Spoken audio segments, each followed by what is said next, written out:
Haters are going to hate. So today I'm going to give you 10 ways to turn your haters into your motivators. One thing I want to share with you, and a lot of people think that I'm crazy, I have a digital talk show that I do and also a podcast called Unapologetically Me. One of the things that I do is I make sure that I acknowledge my haters. And some people say, well, why do you do that? Listen, your haters are your biggest motivators. They are your biggest fans, whether you want to believe that or not. Why? Because your haters are looking every day to see that you are doing what you say you're going to do. They hold you accountable. Your friends don't do that. Your family don't do that. Your significant other don't do that. But your haters are sitting there and looking at everything that you're doing. So you want to appreciate them. You want to acknowledge them and let them know to say thank you. So upon reaching a certain level of success, there will almost certainly be haters that enter into your life. It's the inevitable, okay? These are people that either fundamentally do not believe in your value or more likely are jealous of your accomplishments. The reality, though, is that having these haters around us is, like I said, almost inevitable, especially true upon achieving success.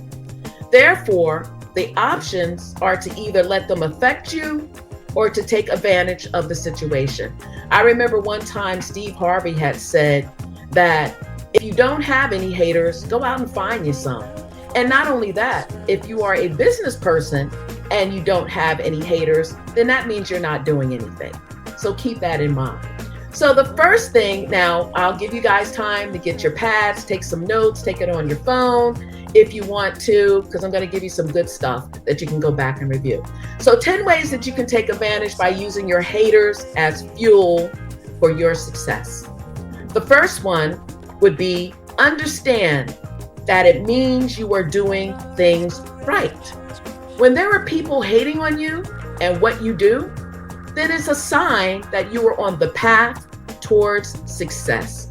Use this sign as a validation that you have been doing the right things all along and the right types of things. So think about it. No one is going to hate on somebody that's not doing anything. Okay, so, and like I said, if you don't have any haters, go out and find some. You probably have some and don't even know it. But the worst thing that you can think of being a business person, not everybody is going to like you. I'm sorry. If you're going to be in business and you're going to think, I'm going to please everybody, I'm going to make everybody happy, everybody is going to like me, then guess what? I'm sorry to say entrepreneurship is not for you. Entrepreneurship sometimes can be very lonely. You know that saying, it's lonely at the top? Well, yes, it's lonely at the top because, as you're going through your purpose in life, what it is that you're doing, okay, you are going to run across, as I say, people that don't play well in the sandbox, okay? You can do everything you can, when you get into that mindset that you want to start making everyone else happy, then you start to lose yourself. But if you stay on your mission and on your path, I guarantee you that the people that are supposed to be there and support you, they will. Second, learn from their attitudes to be more accepting of others. Instead of picking at your haters' actions towards other people, do the opposite. You will develop an empathy for what it is like to receive flack. This will both help others and allow you to develop a meaningful relationship with successful people. They say everybody is going through something. We don't know what anybody is going through, okay? So you have to be kind on your journey. You have to. Of course, you're going to run across people that are not kind to you. You're going to run across people that are going to take advantage of you. You're going to run across people that have their own agenda. But you stay true to yourself. You stay true to your mission. You stay true to your passion. And I guarantee you, you will be successful in whatever it is that you do. Number 3, use their criticism as a way to elevate yourself. You should not take the hate that you get to heart. Because remember, a lot of times your haters are people that wish they were you or do that what you do. You might have a hater that maybe they're an introvert and you're an extrovert, and they hate that about you because they wish that they could do that too or be that person. So it's not always that your haters are bad people. Like I said, your haters are your motivators. They are the ones that keep you accountable to make sure you're doing what it is that you're supposed to be doing. So take that as a form of flattery instead of the other way where the criticism, no one in this world, especially stars, celebrities, you think they don't have haters? They have tons of haters. They can be the Oprah, one of the biggest philanthropists in the world. You think she doesn't have haters? She has haters because people want to be Oprah. They want to have her fame. They want to have her fortune. So think on those terms. At certain times, it can help you become a better person from the criticism that you get. Number 4, be more humble. I cannot express enough in everything I do, in every speech I do, every event I do. One of the big things that I do, and especially with my women's group in the Philadelphia Women's Network Connection, I tell them to remain humble. Whatever it is that you do, you remain humble and grateful so you can receive more. You can use criticism as a lesson to take the high road. There will be situations where you can either fight back with others or you can do the right thing. Now, with that being said, you should be humble in your responses. There is no need to brag or try to validate yourself further.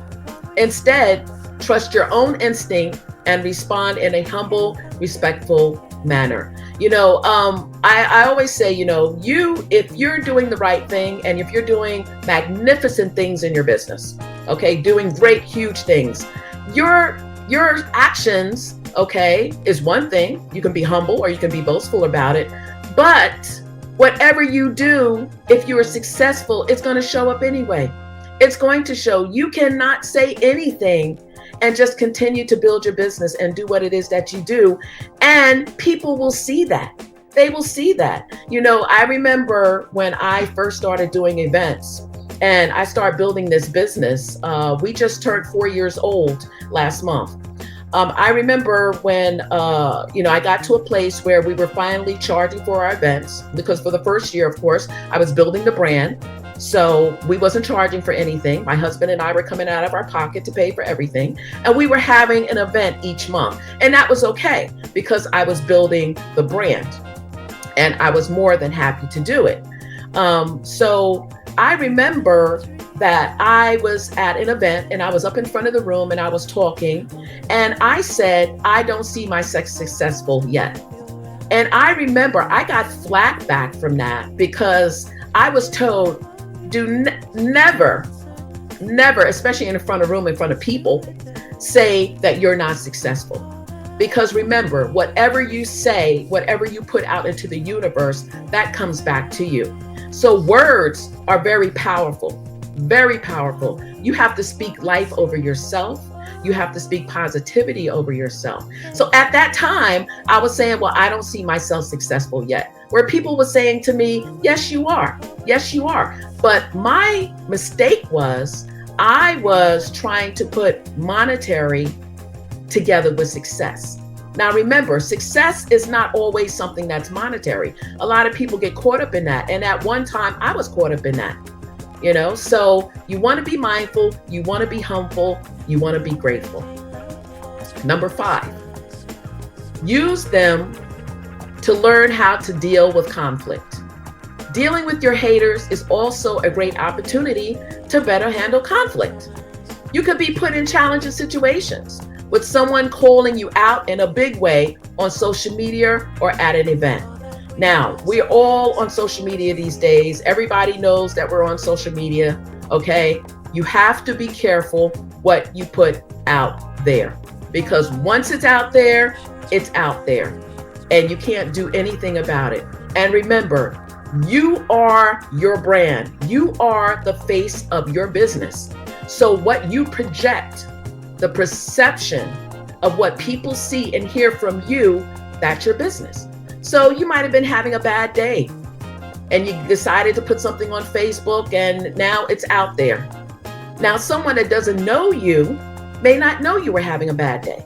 Or someone that doesn't know your personality may not know that you put something out there because you were off one day. You know, a lot of times I tell people, you know, I'm huge into putting quotes on Facebook, inspiration, and things like that. Because I tell people, not only am I putting it out there for you and my group, I'm putting it out there for myself as well, to remind myself, one, my why, because we always got to go back to our why. Why are you doing this? Why are you doing this? Why are you doing something 24 hours, 48 hours, 72 hours? Anybody know entrepreneurs? We don't have a 9 to 5. We're always working. It's Sunday. What am I doing? I'm working, but I love what I do. So you have to be careful when you're out there. You know, of course, again, back to your haters. Hey, you could do everything possible to make them happy, and for some reason they still don't like you. Okay, you can't help that. And one of the quotes that I saw that I love is, other people's opinions of you is none of your business. Stop worrying about what they're doing. Stop listening to what they're doing. Stop looking at what they're doing. Focus on you, focus on your mission, focus on your purpose, and trust me, you will be successful in what it is that you do. So what was that? Number 5, I believe. Okay. So use these experiences as opportunities to learn to navigate conflict. Okay, so again, sometimes you can just take the high road, but in other situations, sometimes you may not be able to. But again, always stay humble and learn how to deal with conflict. Number 6, learn to control your anger. That's a huge one. That is a huge one. One thing entrepreneurship has taught me, and don't get me wrong, I decided to go full-time entrepreneurship. It will be, I believe, 5 years in August. I left a government job that had a great pay, but I knew that that was not my purpose. I knew that that is not something that I wanted to retire from. So I just made a choice. I went in one day, I sat down at the computer, I wrote my resignation letter, and I told no one. I didn't even tell my husband. It was a decision that I made. And the reason why, now I'm not telling you guys to go and do that, of course, make sure you have a plan in place. But you know, the reason why I did that and I didn't tell anyone was because I did not want to give anyone, including my husband, who supports me on everything, the opportunity to get into my head and talk me out of my dream, my vision. God gave all of us gifts, every one of us, whether you tapped into it or not.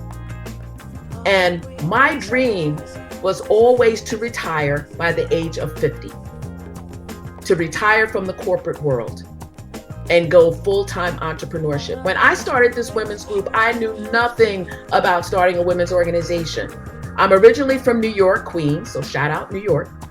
I came to Philadelphia where I met my husband, and I wanted to do something different in Philadelphia as far as a network group. There were plenty of women network groups here, but I wanted something different. I wanted to bring fashion shows. I wanted to bring health and beauty. I wanted to do something different, and I had no idea in doing that and making the connections and the relationships, which are important, that we would be where we are today. I always say, cultivate those relationships, cultivate those connections, because they will help you get to where it is that you need to be. You can't do this by yourself. You can start off by yourself, but if you want to build your business and be bigger in your business, you have to form relationships. You have to form connections. And once you have them, you have to protect them, because you can't connect everybody with everybody. Again, we go back to the motives. And then these days, you know, it's so hard to try and figure out who the friends are, who the associates are, the business people, and your haters, because now it's so closely knit. So now we're going to go into number 7. Use them to learn how to ignore negative influences. There are going to be many negative people in your life. God knows. And especially if you're an entrepreneur, you're going to have more than your share. Everybody's going to have something to say. Everybody's going to tell you how to run your business. Everyone is going to ask you for, you. They're going to ask for you. And I remember when I first started my business, I had a problem with saying no. I wanted, because of course I was building my brand. So when people would ask me, well, can you do this? Can you do? Yes. Well, guess what? I quickly learned you can't. First of all, you burn yourself out. And second of all, everything is not a requirement for a yes. Opportunities will come your way, but every opportunity is not a good opportunity. So you have to decide, is it worth my time or is it not? Is it going to benefit me in the long run or is it not? Now, I'm not going to say, that everything comes your way, you instantly, oh, well, you got to pay me for it. You got to pay me for it. No. Your gifts are to be shared with the world. Okay, yes, we're in this business because we want to get paid. Of course we do. That's one of the reasons why we're in business. But also you have to remember to give back. You have to give back to your community. It's so important. Just like someone reached back and pulled you forward and gave you an opportunity, you have to do that for other people. That's why I love my women's group. I love what I do. I love working with women. I love bringing them forward. I love helping them in their business. I love giving them the connections, whatever it is that they need. I love what I do. I do. So you want to make sure that moving forward, again, grateful, humble, always giving back to your community because it's important, and just making each day a better day. Another thing before we go on to the next three is you want to make sure that when you give your all, that's what you're giving. You don't want to give something and say, well, I'm giving this because I expect something in return. No. If you are a blessing to others, it automatically comes back to you. If you do it with unintentions, it comes back to you. And I hate the word competition or compete. I hate that word. I tell the ladies in my group, take that out of your vocabulary. There is no competition. The only competition you have is yourself. How can you do something better than you did the day before? Collaboration. That should be your focus. That should be your motive. That should be your number one C word instead of that competition. So now we go back to number 7. Use them to learn how to ignore negative influences. There are going to be negative people. I probably went over this one, so I'm sorry. Number 8. Utilize them to become more independent thinking. You might receive deeply personal insults that attacks your belief or character. One thing I talk about is God. I'm a spiritual person. I incorporate him in my posts. I talk about him on my show. I have no problem with letting people know that I am a Christian and I am spiritual.